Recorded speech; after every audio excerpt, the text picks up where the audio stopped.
Backstage with Mothership on Solid Rock Radio begins now. Hear the best in new music, artist interviews, stories from the road, and more. You are now backstage, and here's your host, Mothership. Hey everybody, my guest today is Travis Wyrick, music producer, composer, mixer, and engineer, and owner of Lakeside Studios in Knoxville, Tennessee. How are you doing?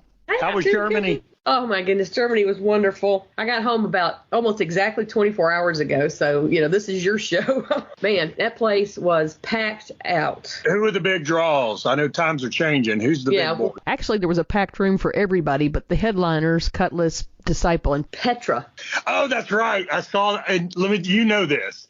Kevin Young would rather meet them than Elvis Presley or Michael Jackson. Oh, he made sure that we knew that. Oh, yeah. Petra brought it. 70-year-old men. There you go, yeah. And, John Schlitt was jumping up and down. I'm like, how in the world? And when they came back into catering, they got a standing ovation from the bands that were back there. They broke down the walls that, even Disciple was facing back in the day, that we shouldn't be doing this, and there was no room in the industry for this kind of music. And, I do remember, when working with the PODs and the Pillars and Disciples and all that stuff, those meetings, you get to hear what they're up against. And it was fascinating to me because I was very green. I wasn't saved when I started working with Disciple. They actually led me to Christ. And just to sit there and go, wait, y'all are being persecuted, or this isn't allowed because of what? I just was very clueless to how much struggle they had for decades, and we were still having, and I suppose the 90s, right? Is that Disciple's first records? Yes, 90s. Yeah, it was amazing. And Disciple, holy cow. Yeah. They were like on fire. Obviously his band's half his age, and Kevin has the mind of a 20-year-old, but yeah, there's no question when your heroes might be on side stage, you're going to do a triple backflip axel and land it right on point. That's right. Kevin's psychotic. I still to this day, because, he and I go obviously way back. I toured for 14 years and I just couldn't do it anymore. I was in a different place in my life. And he asked me back in the day, it was just one of those slow days where we're kind of working. And he goes, hey, so I used to come see your band play and y'all played all the time and you were 100%. And one day you just walked away. Why? And I said, I often ask myself that. And Kevin's held on to this. I said, honestly, I feel like God took the chip out of my brain that longed to be on the stage. And I said, now, Kevin, please understand, I never played in the name of Christ. I was in a secular rock band. I played for us and for me and the love of music. And so because he's curious when to walk away, when do I become a preacher like, Rob from Pillar. And, he got his doctorate back in the day to be a preacher 15 years ago. So he'll always say, God hadn't taken the chip out yet. How old is he? Should 40, I say? No. 40-ish. Yeah, 40-ish. Yeah, he still can't wait, But he's a preacher, They're real. They go out and spread the gospel. So you've been playing the guitar for a pretty long time, and you're a vocalist, too. I heard you have a beautiful voice. I don't know about that. Thank you, though. I consider myself a guitar player, and I have an ear so I can sing. I think that's why I'm able to produce, and that's why I love working with singers. But I can harmonize with a pretty voice, but I wouldn't say I have a nice voice. But if someone has a beautiful voice and I'm doing harmony, I can, I feel more comfortable. That's for sure. But no, I got a guitar when I was 13. It's the only job I've ever had is music. I've never really worked anywhere because I'm just kind of high strung. All my bands will tell you that. But I just get up early and I try to outwork yesterday. It's just a mindset I have. I'm kind of a carpe diem seize the day. And so I just got obsessed with guitar. I was in a band playing shows by the time I was 15 or 16. And we were the big high school band, in hindsight, we were horrible, but we thought we were amazing. And so when we graduated high school, we started touring, and we toured for 14 years. I think we did all that, and we had a good run. You were born in Atlanta, right? Born in Atlanta, but for the most part, Knoxville, Tennessee is where I've lived my whole life, yes. You kind of want to live in a place off the grid a little bit, so you can unwind. The bands love it here because it's just peaceful. The labels love it because the hotels are cheap and they can per diem, it's not Nashville or New York or something. Nashville's gotten out of hand. Oh, my goodness. Yeah, so my band was doing well in the secular world. We were playing, we were popular. We were touring with Bon Jovi, Bad Company, Steppenwolf, Peter Frampton. I mean, we were doing You're what? naming my bands, buddy. Right. So, we were doing great. We were actually in negotiations with Sony Music. I believe her name was Marnie Smith. We were starting to pick out the songs, and this was a point in my life where I still thought it had to be all this insane guitar and music and that everything mattered. And the songs they were picking were these simple songs I had written in 5 minutes, but they were good hooks. They were good choruses. And I remember having these meetings where they're going, no. Did you listen to, yeah, great, whatever. This song. And I was like, so it really started to open my eyes to what made me a producer, which was it's about the song. It's about the story. It's about the voice. And drums, bass, guitar, great. I always tell my bands, your job is to not mess up this record. Do great. But that vocalist has to be so sincere with everything he does, because the music we fall in love with, when you hear that singer, Lacey from Flyleaf, oh my gosh, when she sings, you just sit there and go, every speck of her existence believes these lyrics. Yes, sir. And that's the match. You could even say that with country and folk and hip hop and all that. But so I just really fell in love with that side of it. All of a sudden, we were in negotiations. We were actually kind of starting to contract and pick songs. And she called back and said, hey, so we're going up to Seattle. There's something going on. You know, we don't know what it is. So we're all going up this weekend. Came back about 2 weeks later. She said, Travis, I've got some weird news. She said, we are not allowed to sign any rock bands. We don't know what's going on, but we can't give away our big bands right now. And everyone's freaking out on this whole Seattle thing. Well, it was Pearl Jam. It was Alice in Chains, Nirvana. And so at that point, they back out of the deal. Cindy, I'd been doing music live for 14 years. I had lost passion for what our band was about 3 years before. But back then, you know this, if we sign a deal, you're talking millions out of the gate. Like everyone gets $100,000, get on the bus. We're going to, she even said, had you given me this record 3 years ago, I would have put you out with my best band and thrown everything I had at you. But right now, I can't give this stuff away. And then grunge happened. So it's funny, Cindy, I was relieved. You would think I'd be heartbroken, but it was kind of like having this Bitcoin and it might be worth $80,000 one day, but all of a sudden you find out it's worth $1. So I was able to sell it, which was quit the band. And we did it, we all decided, hey, we had a great run. We knew going in that was, little to no chance, especially in secular, super rock era.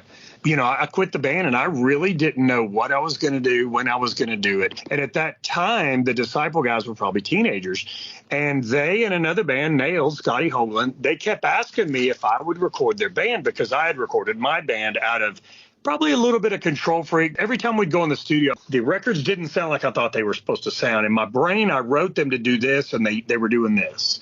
And so I started just buying equipment on my own. We had no money. I mean, we were a very low income family. I don't know what you call it. I wouldn't say poor because I think that's kind of a state of mind thing, but we did not have a lot of resources. There you go. And I pieced together this record, with paper clips and chewing gum, and it did well. It actually won Best Record of the Year in Knoxville and all these cool things where people were going to these studios. So Disciple and Nailed were asking me if I would record and produce them. When in my mind, I was like, well, no, I'm a guitar teacher. I'm a session player. I'm not a producer. I'm not a recording studio. They're like, yeah, I get it.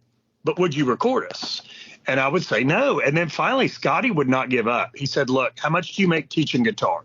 X. Okay, we'll pay you X. And we'll take, 8 hours a day and we'll do a record. I was like, all right, that sounds fine. So Nailed was the first band I'd really done. And of course, they got signed to Rugged. Disciple came in shortly after. We did that record. That would have been What Was I Thinking? And they're kids. The timeline. These are little kids. Right. But they were great. And for the first time, Cindy, I worked in the studio with people that were not in my band. And it was so refreshing to bounce off of Kevin Young and go, wow, he's really, really talented in these areas. And let's chase that. Or Brad, wow, he can do this. If he can do this, then we should make the record do this.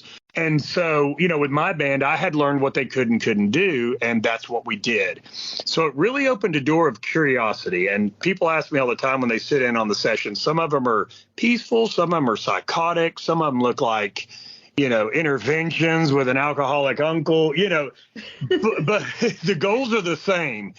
To get the best out of everybody and make a record that we're so proud of at all costs, And I'm sure I've crossed the line over the years with treating people a certain way and stuff. And but my intentions were always good. But, if there was a bass player that wasn't pulling his weight, I'll let him know it. It's just kind of how I ran things. Backstage with Mothership returns after this. Outperformance Shop is a proud supporter of Solid Rock Radio. They specialize in retail and wholesale of automotive high-performance racing and off-road products. They also carry a variety of accessories from remote control cars to rock and roller multi-carts. On the web at outperformance.com. Yeah, so anyway, Disciple and Nail took off. Well, Pillar loved Disciple's record. They just loved that big guitar, and nobody in Christian was doing that. So when they got signed to Flicker, which were the Audio Adrenaline boys, they were looking for producers, and, they went through all the stuff in Nashville, and they kept going. And Danny, one of their managers, kept playing a Disciple record. He goes, "We need these guitars on our record. We want to be a rock band." And I was the guy that was going to get those guitars. I think I got Kevin to sing on the first Pillar record just as a cool, wow. And I think I got Sarah Anthony on a Pillar record, Rob and I did, because they were trying to up and come and we were trying to pay it forward, And so at that point, I think turned into a God thing because, we ended up buying a house. The whole basement I turned into literally what I was calling just my personal studio for my hobby. And I always called it Noah's Ark back then because I had no idea why. I thought I was building this, me room. And then God just starts sending me all these Christian bands. I mean, I'd have to, get a calendar up because it was so long ago. But I've never advertised, Cindy. It's the weirdest thing. I don't advertise. I don't buy spots in magazines. I don't pay for it. God just sends. And I've done mostly secular the last 2 or 3 years. It's word of mouth, man. Yeah, it is. And I always joke, if I make 3 bad records in a row, they're going to stop calling. So I need this record today to be good.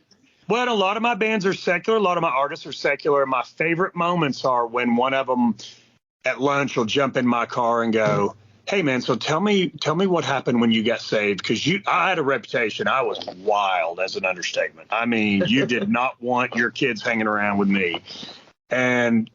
And then all of a sudden I wasn't. And so that's the door they open, and I get to tell them my testimony.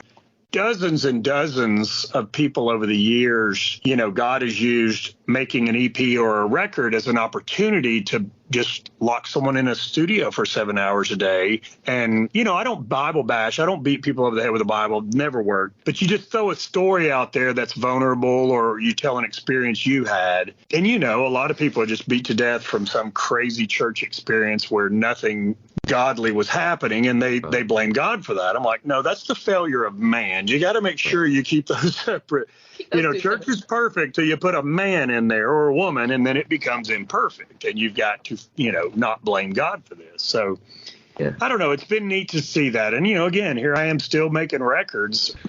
When did your studio get the name Lakeside Studios? Okay, funny story. Rugged Records was nailed, and he didn't get Disciple. He just, because they were a little flashback of the 80s back before that was cool. Now that's real cool. And I just kind of kept hounding the guy at the label. I said, dude, they're great. People love them. I've been to their shows. People are giving their life to Christ. Kind of begged my way into that first record. It was one of their largest selling records ever. So then all of a sudden, Rugged loved Disciple. And I think Warner bought them out at some point. I don't remember all the timeline stuff. You could probably Google it. So it was my personal studio, and it was called My Studio, and my band, MI with a line over it, My Studio. And Rugged, the guy was right. He goes, "Hey, do you mind changing the name of your studio?" I said, "What do you mean?" He said, "Well, I just want it to look more professional, and my studio doesn't look professional." I'm like, yeah, that's fine. So, 2 months of trying to figure out a name. And he actually said, I was near this little spring-fed bluegrass lake. He said, "What about Lakeside Studios?" I was like, dude, that's kind of cool. So we named it. Well, Cindy, I'm in a different house right here than we did the Above record and 2 of the Disciple records. This house would have been Pillar, The Reckoning. I think Shinedown even did some stuff still here. Disciple would have been Scar Remains. Yeah, would have been in the new place. Pillar kind of brought up the, hey, we love recording with you, but your studio's kind of small. We've been touring like crazy. Any chance you would consider building a bigger studio before the next record? And in my mind, I'm like, oh, dude, there's no way. You know, once you put blood, sweat, and tears into building. And I just told my wife at the time about it. She said, well, Travis, I mean, why not? I was like, well, we couldn't afford it. You know, we could barely afford the house we had. And so she started looking, and about 3 months later, she found this house. And it's on the lake, Cindy. It's on the Tennessee River. Because in my mind, I kept thinking, well, I'll have to change the name. You know, it's going to be Doghouse Studios or, you know.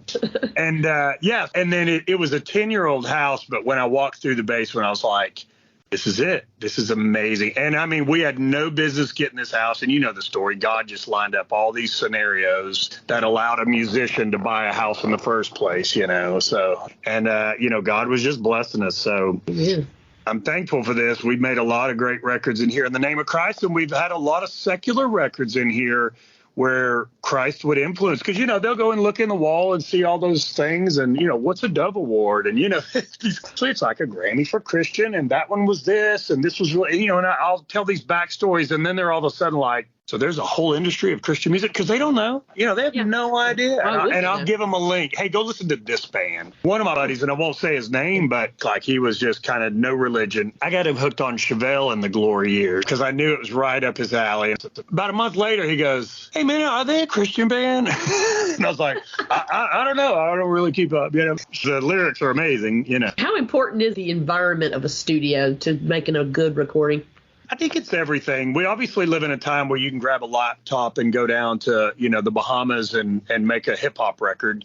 But, you know, there's something about it. Wov loves this studio, the drummer for POD. He and I had worked together for 6 years, but we were always in different studios because of their crazy schedule. And they would fly me all over the place, and the label would spend all this money. And we were working out the date once with I finally just told their manager, I said, guys, I know you've never heard of Knoxville, Tennessee, but trust me.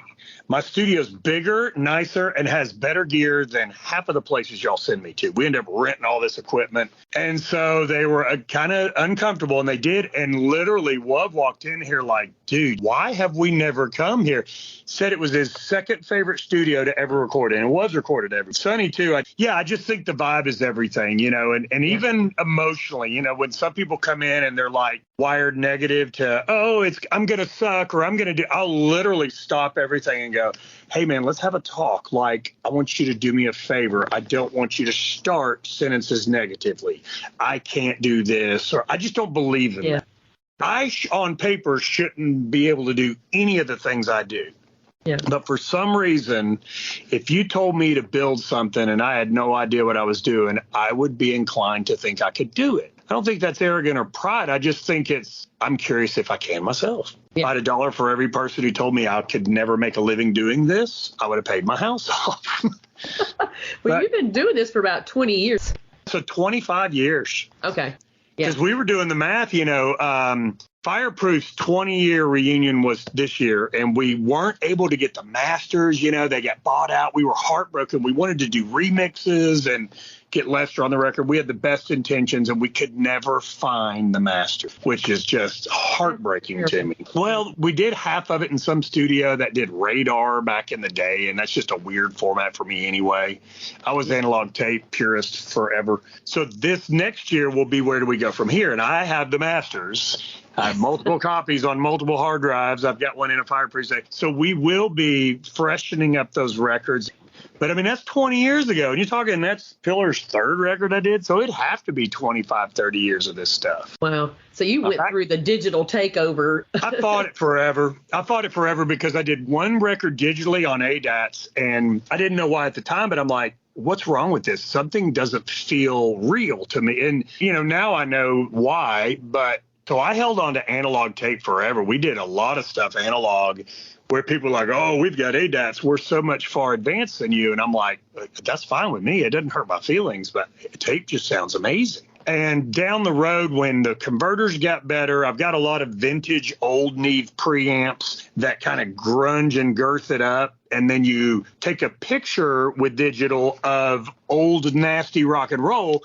Then I like my rock and roll to be on digital. You know, I think if you record with the pristine digital pre's and converters, if you're doing classical records or pop, that's good. But even the hip hop and R&B and some of the country, you've got to have that vintage dirt, just grunge. It's just that old gear throws up in the coolest ways, you know. And so you're a passionate man. I am. I nerd out on that stuff.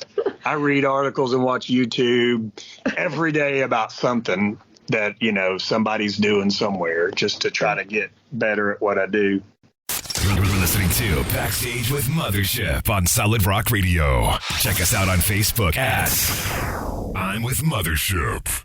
You already mentioned being positive. How else do you pull things out of your artists or your vocalists? You know, morale is different. So it's funny because I had a bunch of doctors in here doing what I call bucket list records. You know, they're very successful, but they always wanted to do a record. So they come in and, you know, I had an anesthesiologist, an eye doctor, an ER doctor, and the guitar player tracking. And then I had him singing.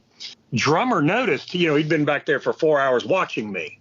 And he and I are friends. When everybody left to go outside, he goes, so this is 80% psychology. I said, yes, it is. I said, everyone can sing in G major. Now that auto-tune is here, everyone can sing in tune in G major. But when Barry Manilow does it or when James Hetfield does it, it's different.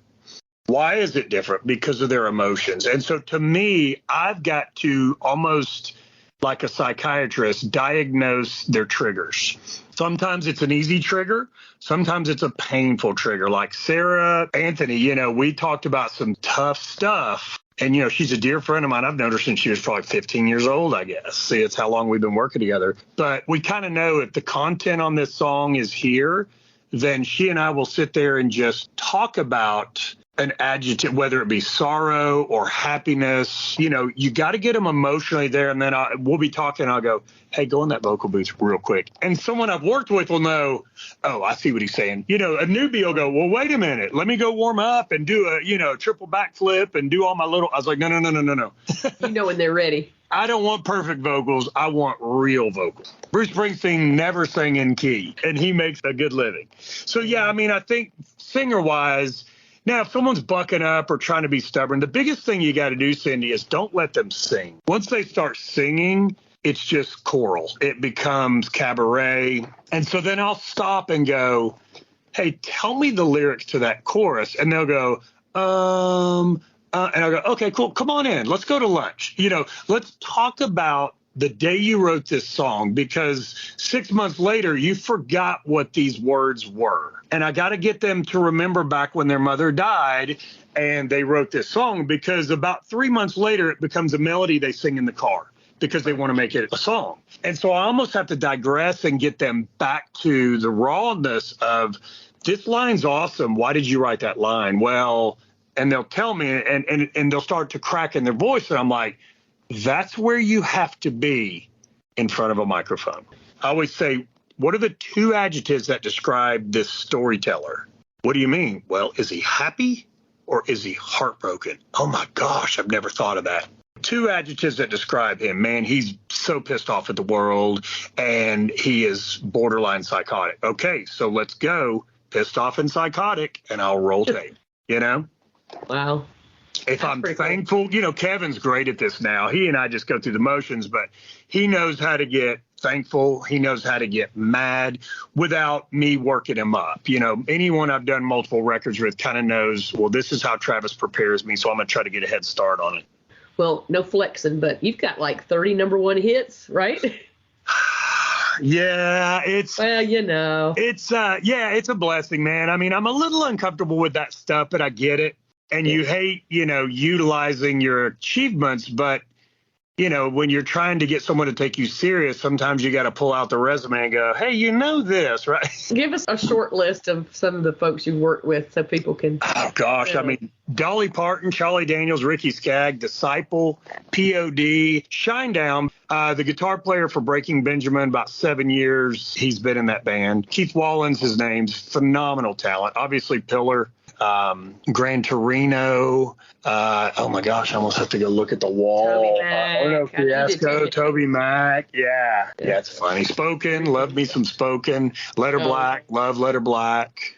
All right, I know it's like choosing a favorite child, but do you have a particular project that comes to mind that was one of your most proud moments? I would say Scars Remain was pretty cool for a lot of reasons. I really felt like the band was finding out who they were, and I felt like we were finally, as engineers, mixers, and guitar players and drummers, and we were finally getting to be able to do what we wanted it to sound like. And that was one of the records where you listen back and go, that's kind of what we were trying to do. And man, they wrote some great songs. You know, there was some chaos in those days, but all records have levels of chaos. But I think the glory of that record outline. Now, I will say Fireproof was fun, but the second one with Lester, Where Do We Go From Here? And then POD, I did Warriors 2, and I did Going In Blind and a couple others, just because I was a POD fan. Usually my bands I work with from day one, other than, of course, Dolly Parton and Ricky Skaggs and all that stuff. But POD, I loved them. So when I was asked to do it, I was like, okay, wow, this will be different. You know, I'm stepping into Howard Benson and Chris Lord-Alge, my heroes, and I'm going to be trying not to mess this up. So those were fun records, but I really became great friends with those guys that we still, you know, talk all the time. Going In Blind was a neat song that we did here at Lakeside that first time they'd ever been here. And they wrote and recorded the whole song in 2 days because they were at that point of their life. They played 2,000 shows. They could finish each other's thoughts. And it was the last recording with Jason Truby. Beautiful song that Sonny wrote on the spot in that chair right there in an hour. You know, and I'm turning around going, I got singers complaining that 6 months isn't enough time to write a song. And this guy has the hook in verse 1 before lunch. I mean, he is amazing. Wow. I saw a video once of you cleaning your studio while you had a band in there. Oh, yeah. OCD. Yeah. Well, I think I have controllable anxiety. I'm high strung. I've never been proven on the spectrum. And I get things done, but yeah, like if there's dust over there, I've got to stop and go take care of that dust. I've learned to control it more than it controls me, but I make no promises, you know. That tells me a lot about how you produce. Yeah, you know, I tell people if we're going to hit the budget we're wanting to hit, this stuff's got to be clean and tight. We've got to all know what we're doing. We'll have artsy moments, but we've still got to have a structure. And to me, cleanliness is structure. Everything is in order. When I go in that room, I know exactly where a mic is. You're never allowed to let go of anything until it's in its proper place. It can be a blessing or it can be a curse. That's so true. It can help you. If you let it control you, you'll get fired. You know, you will literally struggle. So I wanted to touch on something because, you know, you've been around for a while. I have talked to some other producers, talked to bands that are very successful. And I think something that a lot of them have in common is they have this imposter syndrome going on. Do you ever have that? You know, sometimes it catches me off guard. I'll be looking at old photos and I'm like, I'm just so blessed in I don't want it to sound weird or arrogant, but I just can't believe what God's done in my life, the people he's put in my life. You know, it's not me making these 30 number one hits. It's them.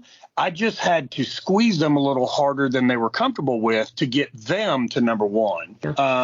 But yeah, I mean, it is funny because sometimes you sit there and think, wow. You know, I've had some crazy stories in my life. My childhood was tough. There's a lot of darkness and all that, but I just choose to wake up and think positive every day. I don't reflect on the darkness of my past. So again, I just feel blessed in all of that. Before you go, one more band story. You pick a band, I'll tell you a story. Okay. What band would you want to hear about? Pillar. Noah and Rob and I are both like, hey, the session's over. Let's go skydiving. Hey, let's go, whatever. Let's go to Gallenberg and eat a funnel cake. And the other two would just go to the hotel room and stare at their computer, Lester and Mike. And they wouldn't mind me saying that. So one night I was like, Dave Mustaine was supposed to come in the studio for 2 days the next day. And, I grew up secular. I knew exactly who that was. And Noah worshiped him. And I said, hey, guys, it snowed on Gatlinburg. It's about an hour from here. I said, let's go snowboarding tonight. Oh, cool. They'd never been. So we get snowboards and we go up there. And, of course, all you do is fall for, 4 hours. all this being said, Noah came in the next day and his forearms were so sore he could barely play. And he was looking at me like, Travis, I can't move my arms. My hero is right there and I can't play guitar. And it was just like, dude, it's calm down. But I know what he's talking about. You know, you get all that lactic acid. And right. So he went out in the other room and tried to warm up. But it was funny because Dave was here for a few days, and he was a really, really nice guy. And it was neat to work with him. I mean, he's obviously a rock and roll legend. But, you know, to see Noah just in awe of this guy. Noah was new to the band. I mean, you know, he was still the kid in the band. Yeah. And to finally be able to get to play in front of your hero and your producer takes you out snowboarding and smashes your forearms for 4 hours. So, yeah, random funny story. I think I twisted my knee so bad I limped for 2 years that night. So, bad decision to snowboard before a very important session. There you go. Don't let that be a lesson to all of you. I'm going to let you go. Thank you. Good night. Take care. Bye. Bye. Thank you for listening. Stay tuned for more great music and check out my blog page on the Solid Rock Radio website for my guests' social media links. If you've missed any of my past interviews, you can find them uploaded to podcast.solidrockradio.org. Have a wonderful week and let's be kind to one another.